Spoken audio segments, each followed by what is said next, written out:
Olá, pessoal, bom dia. Eu resolvi fazer essa gravação pelo YouTube, enfim, disponibilizar para vocês, porque na nossa última web aula 3, eu me esqueci de gravar a nossa reunião pelo Zoom. Então, nós achamos melhor que fosse feita essa gravação para que nós recuperássemos o conteúdo trabalhado na nossa última web aula. Eu vou seguir a mesma apresentação, que é a apresentação dos slides que vocês já têm na sala disponível para vocês, e nós vamos aqui tratar de alguns temas e de assuntos que foram os assuntos tratados na aula passada, certo? Então, eu vou começar pela definição do Alencastro, que está colocada, uma citação, né? O Alencastro é um autor que aparece nas referências dessa web aula 3 e cuja obra está disponível na biblioteca virtual, a qual todos vocês têm acesso. E a citação destacada aqui na nossa web aula é a seguinte: existe hoje uma intensa relação de troca entre as empresas e a sociedade em que estão inseridas. Códigos de conduta, regulamentos, responsabilidade social, políticas, contratos e liderança são exemplos de como as empresas podem desenvolver sua ética no contato com a sociedade. Então vejam, essa é uma citação para ilustrar o quanto que hoje existe essa expectativa da sociedade, de uma maneira geral, de que as empresas correspondam a um certo conjunto de demandas. Não só existe isso do lado da sociedade, como existe também do lado das organizações. Ou seja, também do lado das organizações, existe uma certa expectativa de que a sociedade corresponda às suas ações numa determinada direção. Então, vejam, isso significa uma mudança no sentido do que deve ser a empresa. Até algumas décadas atrás, se considerava que a empresa, ou que as empresas, as organizações empresariais, correspondia apenas à necessidade, enfim, de produzir riqueza, elas atendiam às demandas, à medida em que elas produziam riqueza, e também elas geravam empregos. No entanto, hoje em dia se espera que as organizações elas sejam capazes de muito mais do que isso, ou seja, que elas não só gerem riqueza, também como gerem empregos, mas que elas correspondam a outras necessidades. Até a própria noção de riqueza, de desenvolvimento, de crescimento mudou também. Hoje em dia a gente fala em desenvolvimento sustentável, numa riqueza que se sustente ao longo do tempo, e isso também remete a outros aspectos que nós iremos tratar nessa nossa web aula, que nós tratamos ontem na nossa web aula e que eu estou aqui recuperando através desse vídeo, certo? Bom, seguindo aqui com a nossa aula, então, e tendo entendido que hoje em dia essa relação entre as empresas e a sociedade, ela é muito mais intensa, o mesmo Alencastro, fazendo uma citação do Stark, e isso está no livro dele e também no nosso slide 3 dessa nossa web aula, coloca as etapas de evolução moral dentro das organizações. Então ele destaca 5 etapas. Então nós saímos daquela noção, por exemplo, de que as empresas, saímos não, algumas empresas ainda se enxergam dessa forma, mas a sociedade não mais as enxerga assim. Mas nós saímos então do primeiro estágio, que é o da corporação amoral, então quando as empresas entendem que elas devem perseguir o sucesso a qualquer custo e os empregados são vistos como unidades econômicas, ou seja, de que nas ações das empresas não caberia nenhum tipo de julgamento, nem de expectativa do ponto de vista ético ou moral. O segundo estágio seria o da corporação legalista, quando as empresas, então, mais cobradas por algum tipo de legislação, e essa legislação nasce também a partir de mudanças sociais, de mudanças que vão acontecendo no contexto da sociedade, quando essas corporações, muitas vezes pressionadas por essa legislação, para atenderem essa legislação, elas adotam certas posturas, porque dessa forma elas evitariam ser penalizadas de alguma forma, punidas de alguma maneira. Elas saem, muitas empresas saem desse estágio e passam para um outro estágio, que é quando as empresas elas se tornam mais receptivas à adoção de códigos de conduta, né, de códigos de ética, melhor dizendo, porque entendem que esses códigos seriam mais eficientes, mais efetivos, até na modificação e adequação do comportamento dos seus colaboradores do que os códigos disciplinares. Uma quarta etapa seria o da corporação ética que aflora, ou seja, a empresa reconhece, então ela reconhece aquilo que o Alencastro colocou lá no nosso primeiro slide, que existe uma intensa troca com a sociedade, que existe um contrato, que a sociedade espera da empresa certas atitudes e a empresa também tem expectativas com relação à sociedade e ela entende que ela deve generalizar, então, certos procedimentos, ações, enfim, comportamentos que correspondam a essas expectativas na corporação. Então, quando essa conduta ética passa a fazer parte de uma cultura corporativa. Além disso, nós temos como último estágio a corporação ética, ou seja, aquela que já desenvolveu essa cultura, aquela que já tem muitas práticas nesse sentido, né, e que na qual os empregados, aqueles que são reconhecidos e recompensados, são exatamente aqueles que se afastam de comportamentos comprometedores. Como foi colocado na nossa web aula, na nossa última web aula, e recuperando uma coisa que foi colocada lá ao vivo para aqueles que assistiram, algumas empresas às vezes adotam códigos de ética, tem lá uma série de compromissos e tal, mas o que acontece muitas vezes? O que acontece é que essas empresas, internamente, elas continuam adotando práticas antiéticas. Vamos pegar um exemplo. O exemplo da Odebrecht. A Odebrecht, antes do escândalo da Lava Jato, era considerada uma empresa sustentável, de acordo com as normas ambientais, códigos de ética, muito exigente com relação a isso, enfim.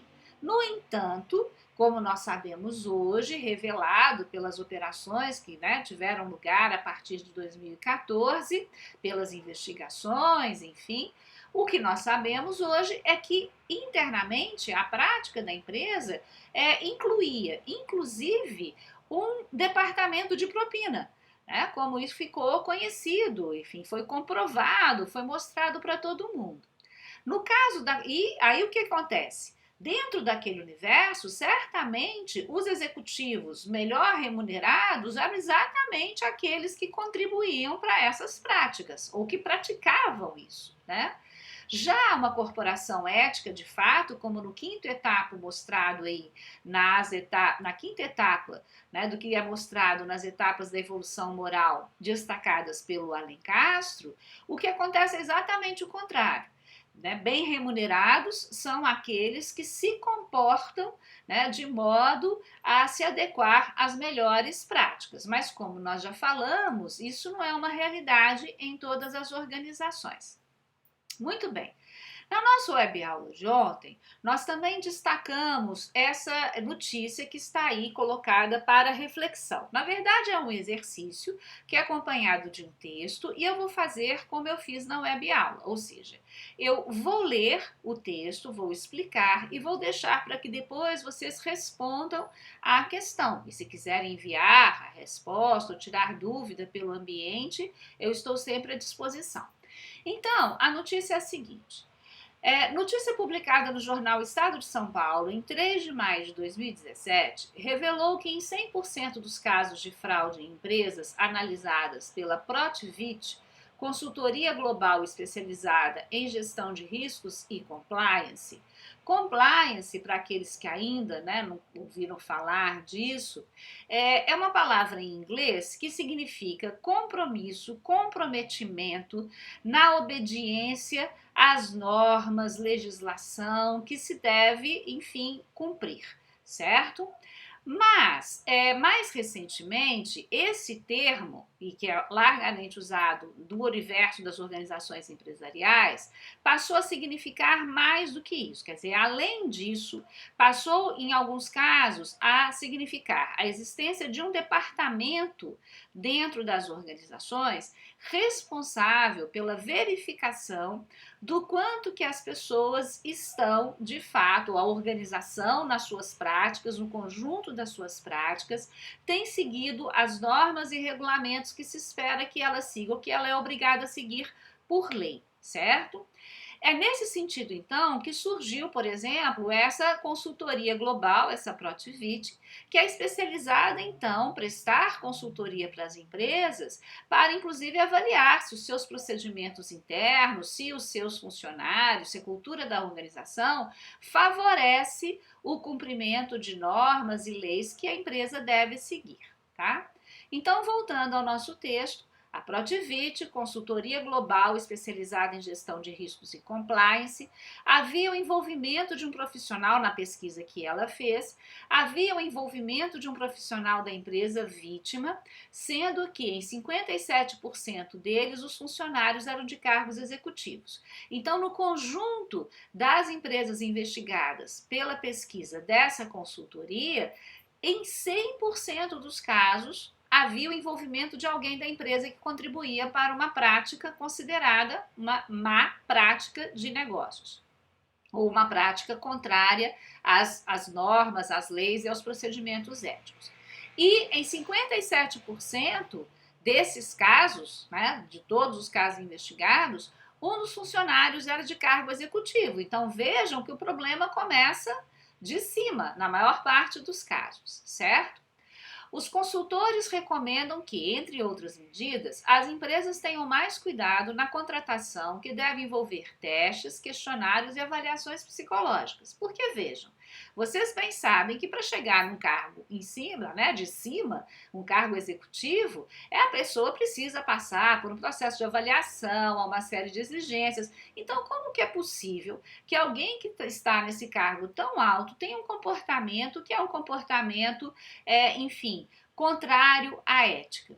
É possível porque, de acordo com os consultores da Protivit, os processos seletivos nem sempre levam em consideração essa questão, a questão da ética, a questão da obediência, né, ou de um compromisso em seguir, ou um dever ético, uma noção de dever ético, certo? Os consultores afirmam que existem pessoas que nunca cometeram um ato antiético direto em sua vida profissional, mas a percepção de certo ou errado deles é distorcida. Muitos dizem, por exemplo, que não pagam propina por medo de serem presos. E isso não é o que esperamos do candidato. Queremos que ele diga que nunca fez algo porque é errado. Vejam, por que isso acontece, então, ainda continua acontecendo no interior das organizações? Porque muitas pessoas, às vezes, não têm de fato o compromisso em não fazer a coisa errada, ou não tem de fato o compromisso em fazer a coisa certa. Isso, de certa forma, nos remete àquela ideia da ética da convicção que nós trabalhamos em Kant, no nosso guia da disciplina e também nas videoaulas, ou seja, fazer a coisa certa porque é o certo a fazer. Nem sempre a gente se orienta pela ética da convicção. Como já foi falado, inclusive, na nossa última web aula, nós podemos nos orientar por um sistema normativo que é o da ética da responsabilidade. Mas no que se refere, por exemplo, à questão da propina, pagamento de propina, isso deveria ser, diante daquilo que é o que a sociedade espera das organizações empresariais no dia de hoje, alguma coisa inegociável. Ou seja, esse deveria ser um princípio, né, do qual a organização e as pessoas que nela trabalham não deveriam abrir mão. Mas vejam que aqui a pesquisa da Protivit revela que muitas empresas, muitas pessoas das organizações não só não cometem esse ato porque têm medo de ser punidas e não porque é o errado a fazer. Bom, isso aqui está para ilustrar, né, exatamente como que o ambiente, às vezes, da organização pode favorecer ou não, dependendo do estágio moral dessa organização, o comportamento ético. E é importante também perceber a relação disso com uma outra ideia de desenvolvimento, de governança, enfim, de crescimento e de produção de riqueza. Hoje em dia, como eu disse no início, a sociedade espera mais das organizações exatamente porque essa sociedade ela tem uma outra ideia, uma outra noção, né? Outros são os valores para a gente considerar o desenvolvimento.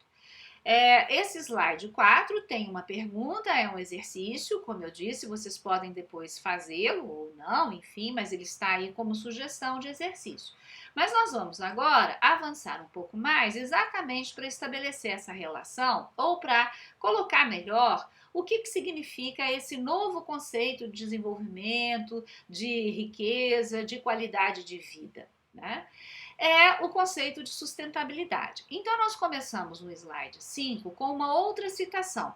Essa é retirada de uma série que está aí disponível nas plataformas de streaming e a citação é a seguinte: uma sociedade cresce bem quando os mais velhos plantam árvores sob cuja sombra eles sabem que nunca se sentarão.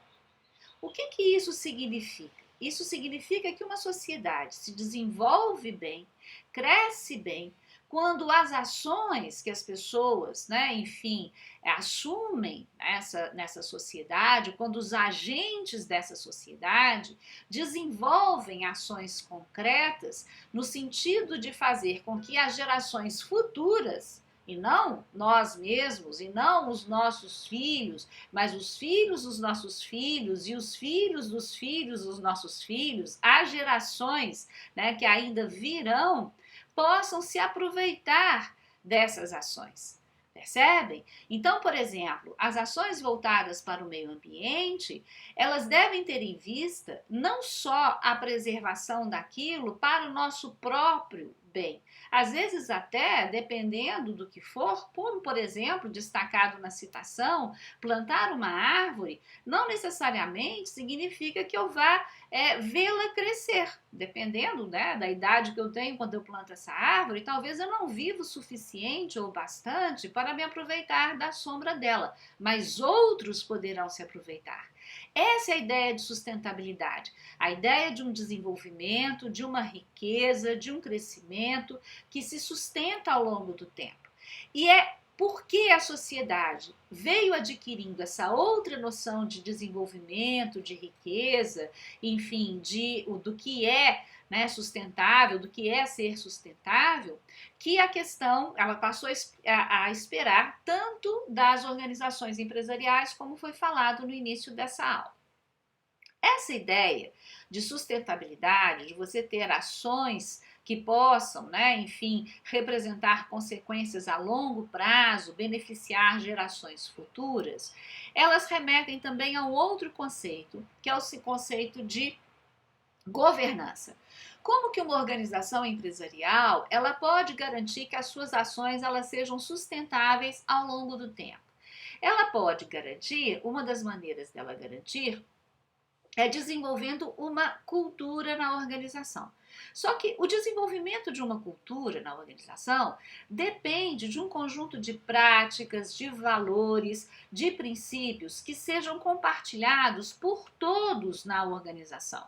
E uma vez que as organizações empresariais, muitas delas têm crescido muito nos últimos anos, se transformando em corporações, é muito importante que esses princípios eles sejam praticados pelo conjunto da organização, o que inclui, por exemplo, a sua cadeia de produção, incluindo fornecedores, incluindo clientes, incluindo, né, por exemplo, os consumidores. Então, é importante que ela pense num conjunto de práticas que possam ser multiplicadas, né, e desenvolver ações para isso.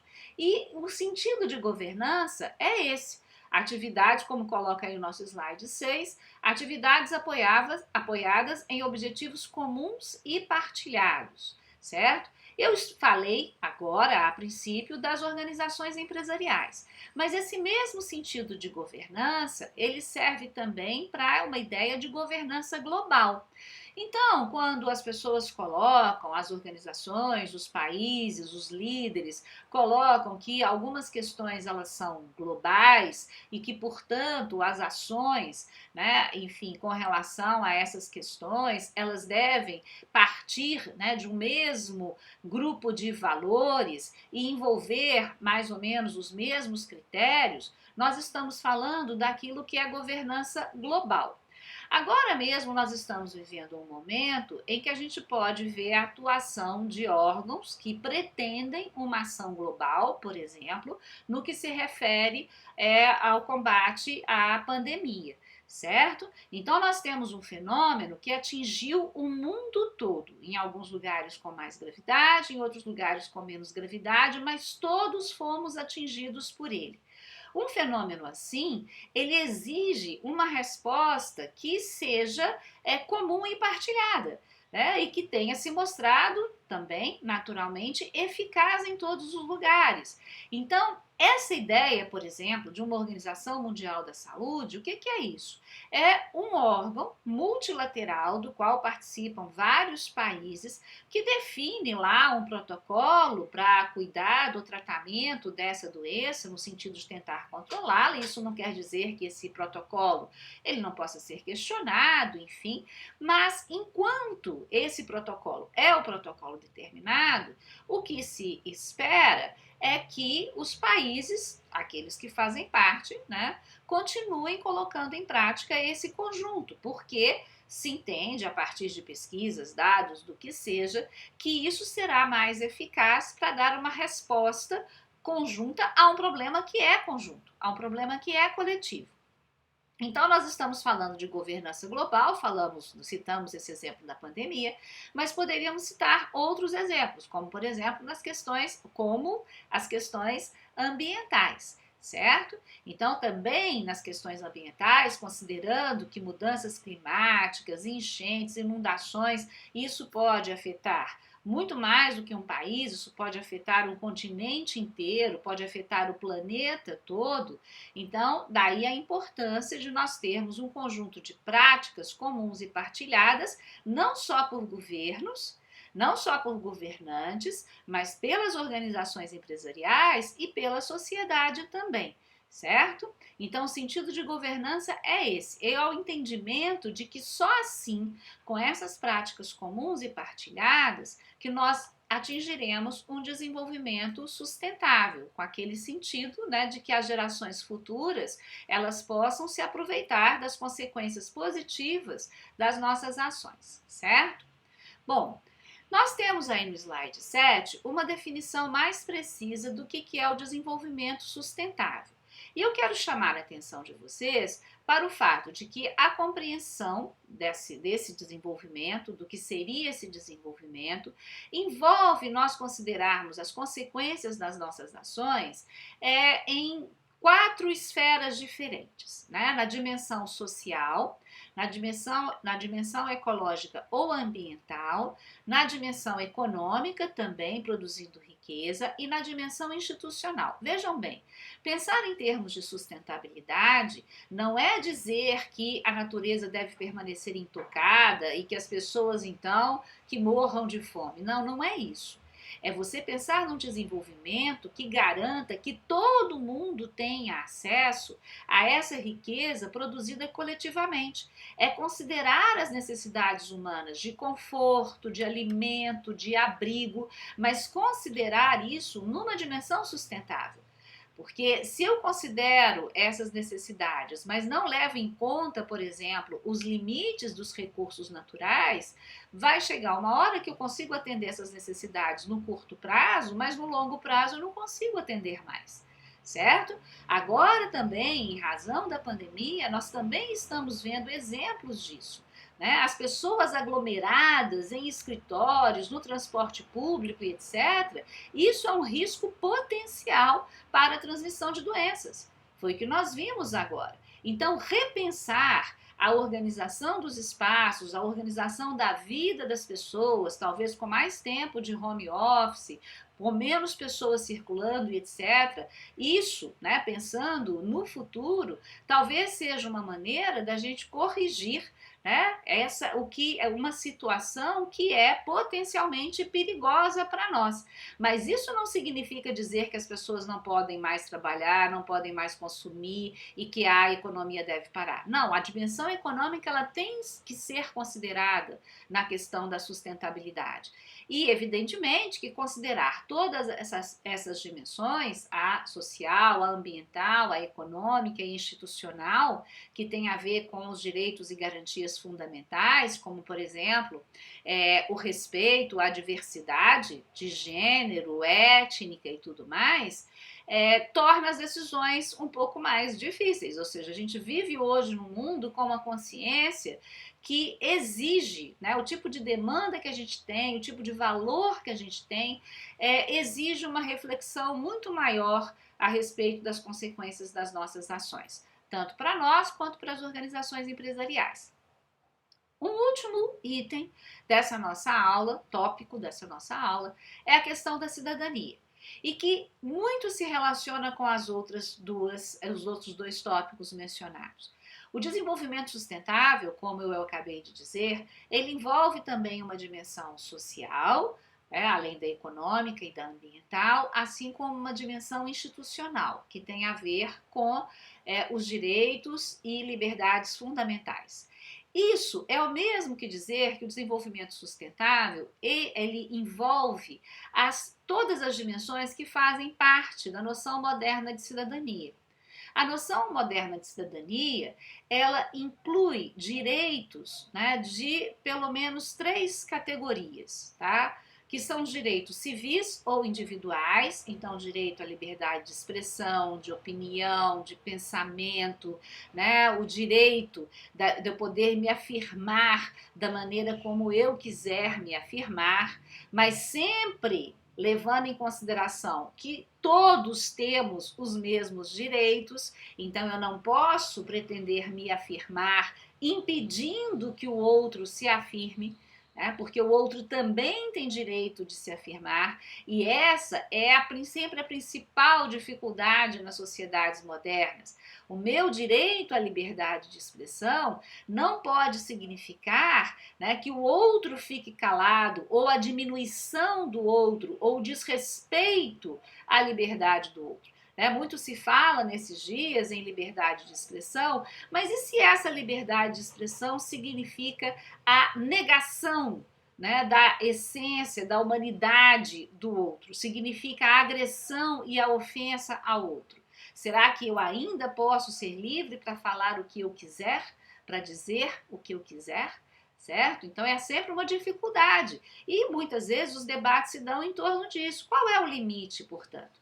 Veja, nós vivemos um momento que é extraordinário, a modernidade é extraordinária por isso, porque o tempo todo nós somos chamados a refletir, muito embora a gente não se dê conta, mas o tempo todo a gente é chamado a refletir sobre o quanto pode, o quanto se deve, o quanto não se deve. Eu acabei de dizer que em termos de sustentabilidade, as decisões elas são mais difíceis. Na verdade, elas sempre foram, e hoje em dia talvez mais, porque como hoje em dia você tem uma amplificação das nossas ações, das ações das empresas, em razão das redes sociais, dos meios de comunicação, etc., a gente tem que ser muito mais responsável ainda na hora de agir. Porque qualquer coisa dita de uma determinada maneira pode assumir outras proporções e ter efeitos também muito negativos sobre os outros ou sobre nós mesmos, né? Eu ainda quero lembrar que a cidadania inclui também os direitos políticos, ou seja, o direito de votar, de ser votado, de se candidatar, de fazer parte de associações, partidos políticos, entidades coletivas, esses são direitos políticos. E direitos sociais, como direito à educação, à saúde, moradia. O cidadão pleno é aquele que seria titular dos 3 grupos de direitos. Mas é muito difícil, quer dizer, isso é um ideal, né? Que todos nós possamos gozar de todos os direitos. Um exemplo que eu gosto de citar é o seguinte: vamos pegar alguém, né, que seja uma pessoa destacada, de posição destacada na sociedade, economicamente, socialmente falando. Vamos pegar, por exemplo, o empresário Abílio Diniz, certo? O empresário Abílio Diniz, nem o empresário Abílio Diniz, ele é um cidadão pleno, tá? Talvez ele pudesse ser um cidadão pleno se ele morasse num outro lugar. Mas uma vez que ele mora no Brasil, o Abílio Diniz, por exemplo, ele não tem plena liberdade de ir e vir. Se ele estiver em casa e resolver sair para dar uma volta a pé no quarteirão, ele certamente não o fará sem segurança, ele não fará sozinho, certo? Porque, considerando a realidade do nosso país, a questão da violência, da grande desigualdade, ele certamente terá medo de sair dessa maneira. Então, às vezes, a questão de não ser um cidadão pleno não é só porque a pessoa não tem dinheiro, a pessoa não tem uma posição destacada.